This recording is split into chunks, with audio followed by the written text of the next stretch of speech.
রাতের অন্ধকারে মুকুন্দপুর এলাকায় একাধিক চাষের জমিতে দুষ্কৃতীরা তাণ্ডব চালালো।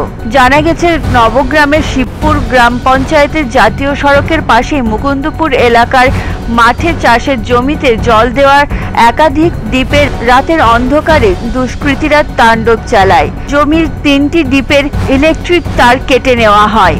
এর আগে দ্বীপের পাইপের ভেতরে আবর্জনা ভরে দিয়ে বন্ধ করে দেওয়া হয়েছিল বলে অভিযোগ। স্থানীয় চাষিরা জানান, সবজির মরশুমে দ্বীপের তার কেটে নেওয়ার ফলে হয়রানির শিকার হচ্ছেন তারা। জমিতে জল দিতে পারছেন না।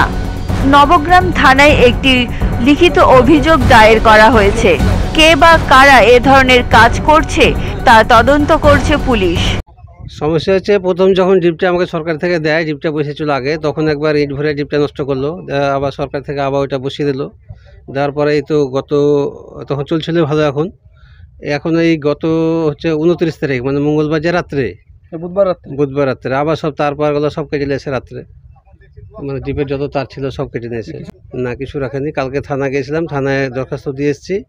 ওনারা জিডি নাম্বার দেয়নি। ওনারা বলেছেন আগে যায় তদন্ত হবে, তারপরে জিডি নাম্বার দেবো। তাই চলো বুঝি না, কোম্পানিকে ফোন করেছিলাম, ইঞ্জিনিয়ারকে ফোন করেছি, জেলা পরিষদেও বুঝে নিয়েছি। মোটামুটি যাই 20-25 বিঘা। সবজি দেখেন না, এগুলো আছে সবগুলো।